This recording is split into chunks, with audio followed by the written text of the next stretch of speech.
Good morning students. बेटा, last video में हमने डिस्कस किया था कि what is the effect of temperature on resistance. Temperature increase करने से रेजिस्टेंस पे क्या इफेक्ट पड़ेगा, और आंसर था कि resistance is inversely proportional to average relaxation time. तो टेम्परेचर इंक्रीज करने से जो नंबर ऑफ कोलिजन होंगे among electrons and atoms and ions, जो फ्री इलेक्ट्रॉन्स हैं जो ड्रिफ्ट कर रहे हैं उनके बीच में, और एटम्स और आयंस के बीच में, वो फ्रीक्वेंट होंगे, फास्ट होंगे, और जिसकी वजह से हमने आंसर दिया था कि टाउ जो होगा, जो कोलिजन टाइम होगा वो घट जाएगा, डिक्रीज हो जाएगा, और उसकी वजह से रेजिस्टेंस बढ़ जाएगा। तो वहाँ से हम कह सकते हैं कि हमें जो ग्राफ मिलता है वो कुछ इस तरह से मिलता है मेटल्स के लिए।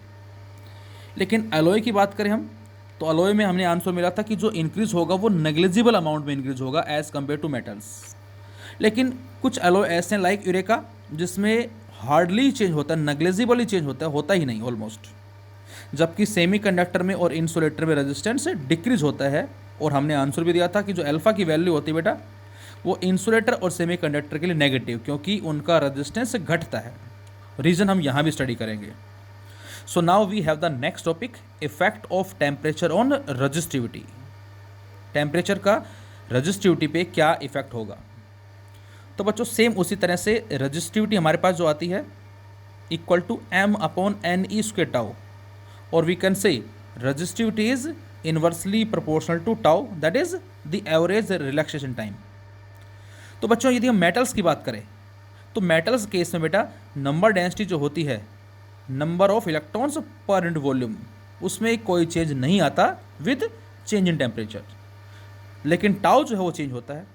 So we can say whenever the temperature across the metals increases, then the atoms and ions present in the conductors vibrate with more and more amplitude, and hence the collision becomes frequent. किसके collision? Electrons के। किसके साथ? Atoms या ions के साथ। So the collision among electrons and atoms and ions becomes frequent or fast, and hence the collision time decreases. So we can say resistivity increases. तो metals के लिए हम आंसर देंगे कि टेम्परेचर इंक्रीज करने से जो रजिस्टिविटी है बेटा वो इंक्रीज होती है। So we assume rho one be the initial resistivity at T1 degree Celsius and rho two be the final resistivity at T2 degree Celsius. तो इनिशियल है सपोज 5, अब हो गई 5.2। कितना टेम्परेचर राइज होने के बाद, तो कितना इंक्रीज हुआ? 0.2। कैसे फाइंड आउट किया? Final minus initial. इसको आप बेटा रो वन रो टू मान लो, या रो आई रो एफ मान लो, या रो नोट और रो मान लो, जैसा आपको इजी लगे। So experimentally it was observed that the increase in resistivity depends on 2 factors. Same उसी तरह से जैसे रेजिस्टेंस था, किस पे डिपेंड करेगी? फर्स्ट इनिशियल रजिस्टिविटी क्या लेके चले हैं बेटा, and the second one is rise in temperature. और जब इन दोनों को हम कंबाइन करते हैं, so we can say D rho means change in resistivity or increase in resistivity depends on original resistivity, and second one is rise in temperature, that is delta T। और इस डायरेक्टली को हटा के हमने constant लगाया, that is alpha. और again इस alpha को नाम क्या देंगे बेटा हम? Temperature coefficient for the specific resistance और resistivity, and the value of alpha is rho two minus rho one over rho one into T2 minus T1। Same उसी तरह से बच्चों, और इसकी यूनिट फिर से क्या होगी? सेल्सियस इनवर्स या केल्विन इनवर्स, क्योंकि ये आपस में कैंसिल आउट हो जाएंगे यूनिट से यूनिट। अब बच्चों हमने क्या किया, इस रो वन को नीचे ले गए यहां से, और अल्फा के साथ लिखा dt। So d rho by rho one equal to alpha dt।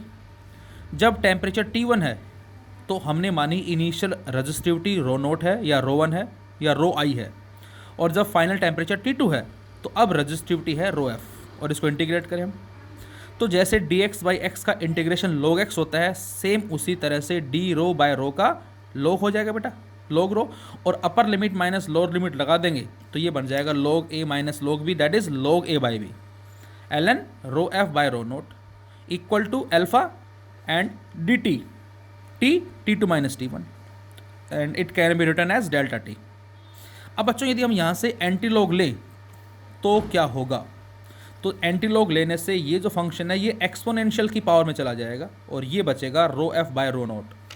So row F कितना आ जाएगा, रो नोट उधर चला गया, ई की power alpha into delta T. तो ये हमें एक्सप्रेशन मिल जाता है रेजिस्टिविटी का in terms of exponential function. अब हमने मैथमेटिक्स में पढ़ा हुआ है बेटा कि जो e raise to the power X होता है इसकी वैल्यू क्या होती है।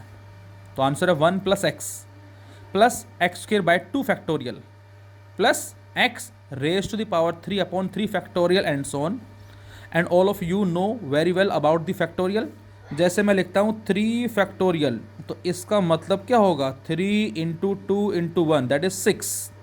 तो 6 को शॉर्ट फॉर्म में 3 फैक्टोरियल लिखते हैं। मैं लिखता हूँ 5 फैक्टोरियल, तो 5 इंटू 4 इंटू 3 इंटू 2 इंटू 1, इन सभी का जो प्रोडक्ट 20, 60, 120। तो 120 को शॉर्ट फॉर्म में हम 5 फैक्टोरियल लिखते हैं। तो ये हमारे पास e की पावर x का जो है एक्सपेंशन कहलाता है। अब फिलहाल इस क्वेश्चन में x की जगह क्या है बेटा, अल्फा डेल्टा टी है। तो सेम इसी की तर्ज पे हम इसको ऑपरेट करें तो क्या आएगा, 1 प्लस एक्स। अब x को रिप्लेस कर दें अल्फा डेल्टा टी से, तो ये मिलेगा 1 plus alpha delta T plus alpha delta T का square by 2 factorial and so on. और बच्चों यहाँ पर हम कह सकते हैं कि अल्फा हमारा स्मॉल है, टेम्परेचर स्मॉल है, तो उसके बिहाफ पे आगे वाली टर्म्स को हमने क्या कर दिया है, नेग्लेक्ट कर दिया है। तो अब हम केवल यहाँ तक लिखेंगे इसको, 1 प्लस अल्फा डेल्टा टी किसकी जगह, इस ई की जगह। So we can write rho equal to या rho F equal to rho naught into 1 plus alpha delta T. तो ये हम यूज़ कब करते हैं, जब कभी भी स्मॉल टेम्परेचर जो है उसकी बात हो, delta T is very small. लेकिन जब ज़्यादा टेम्परेचर होता है बेटा, तो उस केस में हम वापस इसी रिलेशन को यूज़ करते हैं। तो हमें आंसर मिला कि जब हम टेम्परेचर को इंक्रीज़ करेंगे तो स्पेसिफिक रेजिस्टेंस या रेजिस्टिविटी जो होगा मेटल्स का वो इंक्रीज़ होगा, और जिसका ग्राफ हमें कुछ इस तरह से मिलता है, जो ये बता रहा है कि जब टेम्परेचर 0 है उस केस में भी मेटलिक कंडक्टर्स की कुछ ना कुछ एक रेजिस्टिविटी एग्जिस्ट करती है, और उसके बाद जैसे जैसे टेम्परेचर बढ़ाएंगे तो वैसे वैसे रेजिस्टिविटी बढ़ना शुरू होगी, और रेजिस्टिविटी बढ़ने का मतलब कंडक्टिविटी घटेगी, डिक्रीज़ होगी। तो ये ग्राफ हमारे एग्जाम में आ चुके हैं। मे बी रेजिस्टिविटी टेम्परेचर का पूछा है या कंडक्टिविटी टेम्परेचर का पूछा है, इस तरह से आएगा। लेकिन what can we say about the semiconductors. Semiconductors में बच्चों थोड़ा सा कॉन्सेप्ट जो है वो अलग है। हमने पढ़ा कि रेजिस्टिविटी जो है इन्वर्सली किसकी होती है, नंबर डेंसिटी के। और बेटा सेमी कंडक्टर्स में जो नंबर डेंसिटी जो होती है उसका फॉर्मूला होता है NT, number density at temperature T equal to N not number density at 0, जो टेम्परेचर है हमारा 0 डिग्री सेल्सियस है, E raise to the power minus EG upon KBT। यहाँ जो EG है बेटा, अभी बात करते हैं ज़रा, ये हमारा कंडक्शन बैंड और वैलेंस बैंड के बीच का गैप, जिसको हमने एनर्जी बैंड गैप का नाम दिया है, फॉरबिडन गैप का नाम दिया है। और जो KB होता है this is the Boltzmann constant and KT is the temperature.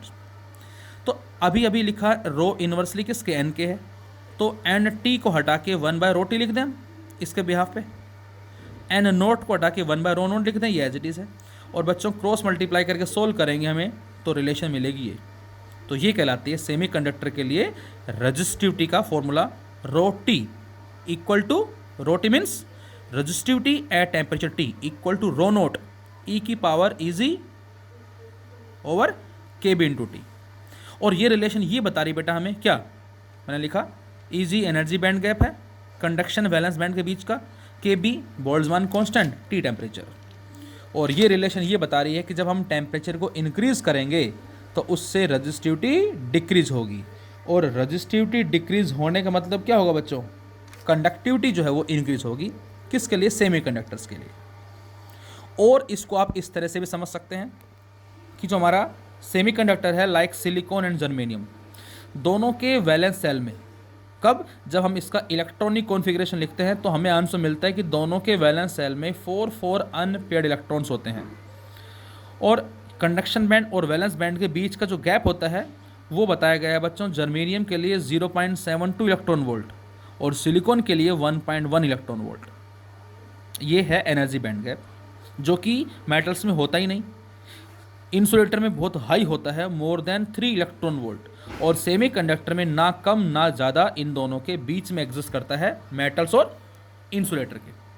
तो इसी को हम कुछ ऐसे समझ सकते हैं कि ये हमारे पास सिलिकॉन के बहुत सारे एटम्स हैं और इन सभी के बीच में एक कोवलेंट बॉन्डिंग है, सारे कहाँ पर हैं? ये सारे मौजूद है वैलेंस बैंड में। 4 अनपेयर्ड इलेक्ट्रॉन्स, ये जो डॉट्स नज़र आ रहे हैं आपको, these are the unpaired electrons.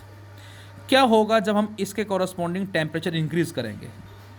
तो आंसर है कि टेम्परेचर इंक्रीज करने से जो बॉन्ड है ये वीक पड़ेंगे, रिजोल्व होंगे, और इसकी वजह से इलेक्ट्रॉन जो है वो एक सफिशिएंट एनर्जी गेन करके जंप कर जाएगा वैलेंस बैंड से कंडक्शन बैंड पे। और हमने क्या किया हुआ है, इस कंडक्शन बैंड के अक्रॉस ही एक पोटेंशियल डिफरेंस अप्लाई कर रखा है लाइक ए बैटरी, और उसकी वजह से इलेक्ट्रॉन क्या करेंगे, चलना स्टार्ट कर देंगे। इसका मतलब कंडक्टिविटी इंक्रीज हो गई। So we can say in case of semiconductor, whenever we increase the temperature, then more and more electrons jump from valence band to conduction band, due to which conductivity increases and hence resistivity decreases। आप इस तरह से भी explain कर सकते हैं।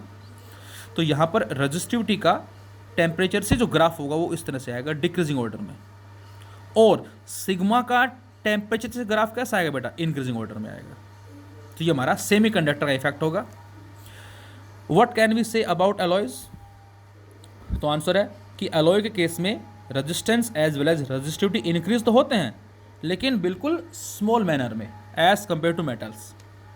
बच्चों आपको ध्यान होगा कि हमने ओम्स लॉ स्टडी किया था, और उसमें हमारा जो स्ट्रक्चर था, जो सर्किट डायग्राम था, वो ये था, rheostat, key, battery, ammeter, wire, जिसका अननोन रेजिस्टेंस है, जो हम एक्सपेरिमेंटली फाइंड आउट करते हैं, and V is the voltmeter. यहाँ पर जो वायर लेते हैं कि हम बच्चों एलॉय का वायर क्यों लेते हैं, मेटल्स का क्यों नहीं लेते? ये बात बड़ी इंपॉर्टेंट है कि हम जो वायर लेते हैं जिसका हमें रेजिस्टेंस फाइंड आउट करना होता है वी आई ग्राफ के बिहाफ पे, वो बच्चों ग्राफ मेटल्स का ना हो के वो हमारा एलॉय का ग्राफ होता है। और उसका रीजन यही है बेटा, क्या कि कुछ टाइम तक जब इसमें करंट फ्लो होगा तो ये वायर जो हमारा, ये वायर जो होगा ये हीटअप होगा, और हीटअप होने से इसके कॉरस्पॉन्डिंग टेम्परेचर बढ़ जाएगा, और टेम्परेचर बढ़ने से यदि ये मेटल है तो इसका रेजिस्टेंस भी बढ़ जाएगा। तो एक्चुअल है इसका रेजिस्टेंस 2 ओम, लेकिन हमें आंसर मिला सपोज 2.5 या 3, तो वो एक्चुअल आंसर नहीं होगा। तो उससे बचने के लिए हम क्या करते हैं, हम जो वायर लेते हैं ये वाला, ये मेटल का ना लेके अलॉय का लेते हैं, क्योंकि इसमें रेजिस्टेंस बिल्कुल नेग्लेजिबल अमाउंट में ही चेंज होता है, 2 का 2.0 something. So whenever we increase the temperature, then resistivity as well as resistance of alloy increases in a negligible manner, negligible change होता है। Hence these materials are used in wire bound standard resistors like rheostat। तो यहाँ पर जो alpha होता है वो very small होता है, किसके लिए, अलॉयज के लिए। Fourth point, insulator. अब बच्चों जो इंसुलेटर होता है बेटा, इसमें वैलेंस बैंड और कंडक्शन बैंड में जो गैप होता है वो 3 इलेक्ट्रॉन वोल्ट से आगे तक काफ़ी ज़्यादा होता है। क्वेश्चन आता है एग्जाम में कि सिलिकॉन और कार्बन दोनों के वैलेंस सेल में 4 अनपेयर्ड इलेक्ट्रॉन है। Silicon and carbon both having 4 unpaired electron in valence band, then why silicon is semiconductor and carbon is an insulator. तो बेटा 4 अनपेयर्ड इलेक्ट्रॉन, जैसे मैंने बताया अभी आपको कि सिलिकॉन में भी 4 हैं जो कि क्या है, सेमीकंडक्टर, और कार्बन में भी 4 होते हैं, सी। तो ऐसा क्यों, हमने सी को तो इंसुलेटर कहा और सिलिकॉन को सेमीकंडक्टर कहा।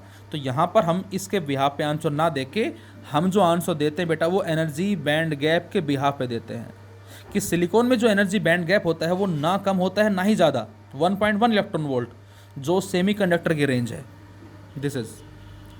और इसमें जो गैप होता है कार्बन में अप्रोक्सीमेट 5.53 इलेक्ट्रॉन वोल्ट के आसपास वैल्यू बताई गई है, और ये जो रेंज है ये इंसुलेटर की रेंज होती है, और इसीलिए हम कार्बन को इंसुलेटर का नाम देते हैं।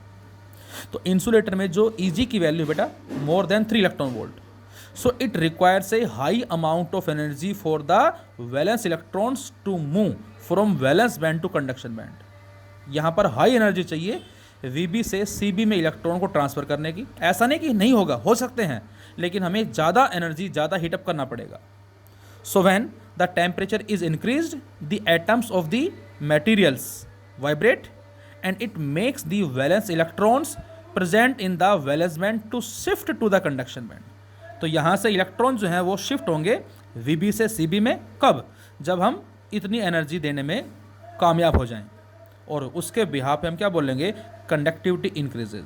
तो इंसुलेटर में कंडक्टिविटी स्लाइटली बढ़ जाएगी, slightly, It means resistivity slightly decreases.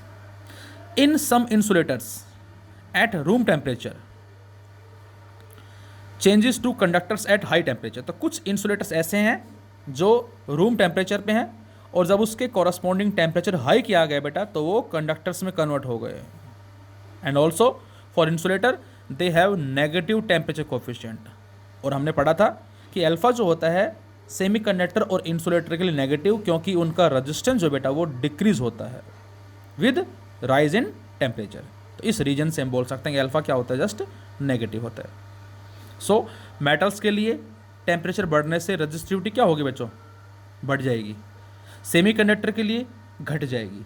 Alloy के लिए इंक्रीज तो होगी but in a very small manner. और इंसुलेटर के लिए, अलॉय के लिए हो गया, और इंसुलेटर के लिए क्या होगा, इंसुलेटर के लिए रेजिस्टिविटी डिक्रीज होती है. कब, जब टेम्परेचर को हम इंक्रीज करते हैं, लेकिन बहुत ही थोड़े से अमाउंट में, मैनर, स्मॉल मैनर, क्योंकि यहाँ फ्री इलेक्ट्रॉन्स जो कि नेग्लेजिबल होते हैं. Now we have note one. With rise of temperature, resistivity of pure metals increases and that of semiconductor and insulator decreases.